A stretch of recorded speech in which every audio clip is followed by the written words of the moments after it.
thank you for giving us more than a decade's worth of laughs and characters. So I'm now, I want to hug you. It is a Simon, 38. I know I've heard that you don't drink anymore, but I need you some do bar not. towels. Wow, that's brilliant. And I thought that you might be able to maybe clean a glass of water. Oh, that's amazing. That's really cool. That's amazing. Look at That's amazing. Look at the cricket bats and. What's your one say? Great. That's incredible. Thank you so much. Amazing. I'm gonna blow up. There you go. Well, that'd be sweet. I've got twin Mossberg shotguns and. I'm going to do a little Craig Robertson there with them. Who? You know, with the towel on his shoulder. Oh, that's I fantastic. think my thing just dropped off. It's got a microphone. There we go. It's good. Good for you. Happy? Mike's happy. Mike's happy. Oh, are we all gonna? That's amazing. Thank you. Yeah, it's just like, it's really thank you. So. Awesome. No, we're going to wear these with pride right now. We look like weird half rabbis. Rabbis? Well, guys, are we good? Okay. That was it. Yeah, that's it. Good, thanks. Thank you. Hi, everyone. I'm Mark Chaffardini with Go See Talk and BigFanboy.com. I'm here with Simon Pegg, Nick Frost, and Edgar Wright to talk about The World's End. Guys, thanks for coming to Dallas. Thank you. Hello. Thank you. Thank you for our lovely Three big gifts, fanboys first of all. Awesome. This is rock. Can we show them out? Right? Can we Yeah, just hold this them is- out? Sure. This is I amazing. wasn't expecting a big plug, but sure. Look at this. Incredible. Best present ever. You heard that. I'm doing Oliver Hardy again. Washington State didn't bring us shit.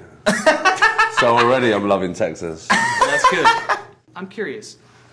The Cornetto Trilogy, it's a series of genre films, but it's got a lot of good relationships and rich and colorful characters. Now, when you're crafting the film, is it necessary to have the characters pretty much all worked out before you start filming, or can they find room to evolve along the way?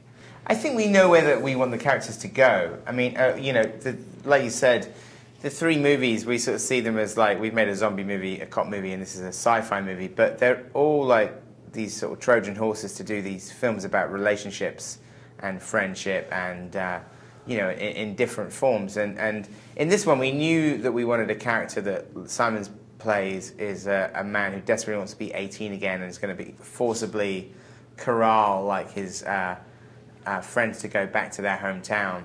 And we knew that the sci-fi element was going to play into that because we had the experience of going back to our hometowns and finding ourselves alienated. So it wasn't a big kind of like jump to kind of do an invasion story, because that's sometimes the part of the bittersweet feeling of going back home, is it's changed without you. Mm-hmm. Well, beyond that, I mean, you have these great characters, great storylines, and it's, there's pubs, pints, and pandemonium. But 3 Ps. yeah, in addition to... That's great, that one. I can't believe we never thought of that. With our tagline. I hope so. Come with I'll us. give you my business card. Sweet. Well, the one thing I'm really curious about is it almost seems like there's a social commentary. It's kind of like what Romero did. A lot of what you have is these unlikely heroes, overcoming some oppression, the Zeds, the blanks, and the psychotic NWA. Or do you guys just find catharsis in visiting a small town and, blowing it up? Bit of both. Okay, good. No, you're absolutely right. And I think it's films like Romero's films that sort of demonstrated to us that you could say things with film. You could make a comedy or a horror film, something that someone might assume as being ephemeral or kind of a bit throwaway, and it still be full of meat and interesting points. And so yes, Shaun of the Dead, Hot Fuzz, and The World's End are all films where we take a genre and we use it as a way of getting across deeper ideas about friendship and about relationships, about growing up, about all sorts of things, but very funny and silly and fun. There's no reason why a comedy can't say something as well. So it's important to us to make our films a hearty meal rather than a light snack. Interesting. Well, it's great seeing your characters and your relationship and chemistry develop over these films. Now, Nick, this time you're sort of playing the more straight man, as opposed to the over-the-top, and you've got the roles reversed. Was that better for you, or at least for a portion of the film, you're a straight guy? I don't mind either way. I'm an actor, so I'm happy to do whatever Edgar and Simon need me to do. But I mean, in terms of the 3 films and the characters that I played in the first 2, I think it was nice that it evolved slightly and we changed things around. I'd hate people to get bored with that dynamic of Simon being the kind of hard,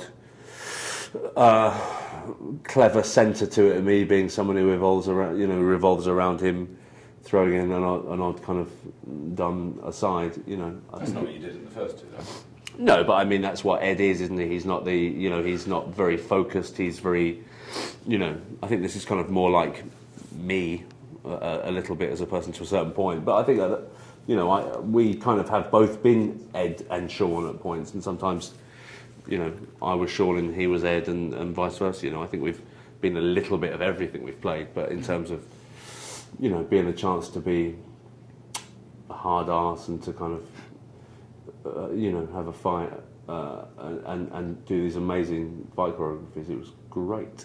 I think Sean and Nicholas Angel are quite reactive characters, whereas Gary King is like a proactive character. And so that dynamic meant that we had to change it around a little bit. And I think it's like Nick says, it's like we wouldn't want people to go, oh, it's that again. Not that the first two are similar in their dynamics, they're different, but we thought we'd make it really different. Well, if you guys were at the pub, you know, whether it's The World's Ending or it's Last Call, or you just want to have one more karaoke song, what would be the song that you would either want to go out on or just sing until the world ends? I guess that's why they call it the blues. Time on my hands. Ooh, Yeah? Let me sing it all. You'll have to pay for it. You'll have to pay for that now. Oh, okay. You know what? I spent the money on the towels, I'm sorry. Don't Stop Me Now is such an awesome, happy song, and we obviously appropriated it for Shaun of the Dead and bludgeoned an old zombie to death to it. But it remains a classic song for that kind of moment. So I would stand by the Queen classic, Don't Stop Me Now, Edgar. Oh, you said. I might change. I think if I had to go into a pub that had karaoke, I'd want the world to end. Wow! Social commentary. But if I had to, I don't know, maybe something sad by Pearl Jam. Like what? Maybe Garden or Black. Give us a little Eddie No, I'm Vedder. not going to do it. Ah. I can't do it, Edgar. Can you do it as Clyde? No. No, okay. He's not a performing monkey. Guys, it's been a pleasure. Thanks so much. Thank you Thank for our you. towels. For these towels. These They're are amazing. Awesome.